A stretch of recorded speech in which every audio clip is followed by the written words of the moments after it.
Hi everyone, Aaron here for Zollotech, and this is my iPhone XR. This is a phone I keep coming back to over and over, and I wanted to talk about why, since a lot of people say it's an inferior phone, and I just have to disagree at this point with that.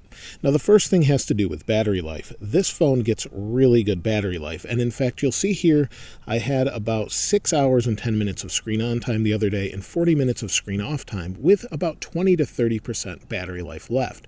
And I use this pretty heavily in the background. You'll see there's a lot of email and things, but there's a lot of background activity with different apps that I use, including the Tesla app and some mapping apps and some ways I can track mileage and things like that. And I find that the battery just gets me through the day, no problem. The XS Max is close. It's probably 30 minutes or an hour less battery life, but because it's a little bit smaller display and lower resolution, I have no issues with battery. And the next thing is the display. The display actually is much better than people let on. In fact, it's got great viewing angles, and in fact, I'd argue it's the best LCD Apple's ever put in a phone. And I know some people are going to say I'm crazy because of that, because it's lower than 1080p but higher than 720p. But what you have is actually a really vibrant display. It's got great viewing angles with great colors, and I have no issues. This liquid retina, in fact, is higher pixel density than you get with something like the iPad Pro, and everyone loves that display, but this display gets all the flack because it's in this phone.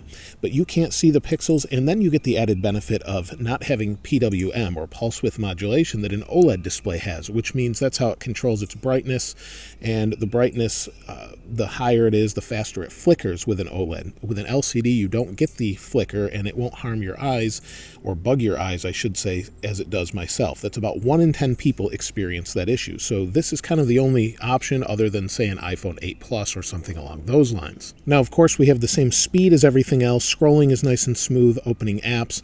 Everything's going to be super fast, just like you have in the XS Max and the XS, because it's the same processor. So I have no issues there. It's not slow, so that's not really even a compromise. And of course, you have that lower price as well. So the price of this phone is pretty inexpensive, especially with the current deals. The next thing is the design of the phone, and I actually like the design quite a lot. It fits perfectly in my hands. I don't like to use a case very often, and without a case, it feels really good. It is a little bit thicker than, say, the XS Max when you're using it, or the XS, and I do find that to be a little bit, I guess, not as nice when you pick up a XS Max, but as long as you don't use one of those, it's not a big deal.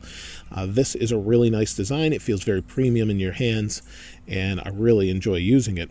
Also, you've got the benefit of those colors as well. So with all the colors, you have nice options, especially if you're not using a case.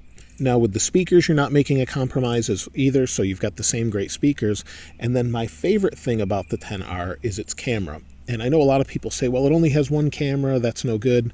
My favorite thing about it is the camera, because it's very consistent, especially for video. I find that when I'm filming a video with it, the camera colors don't shift like they do on a XS or a XS Max. I've filmed a couple videos outside.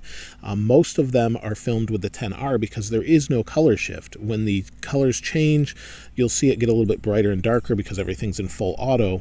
But when they change, it doesn't shift the color, whereas on the XS Max, I recorded my XR 6 months later video outside using the XS Max, and the colors shift all over the place. They get yellow, they go blue. With the XR, I find it much more consistent, and I don't really use the telephoto zoom lens, so I have no issues with it whatsoever. So that's really it for the XR. That's my thoughts on it, but let me know what you think in the comments below. Of course, I'll post this wallpaper in the description as I always do. If you haven't subscribed already, though, please subscribe and like if you enjoyed the video. As always, thanks for watching. This is Aaron. I'll see you next time.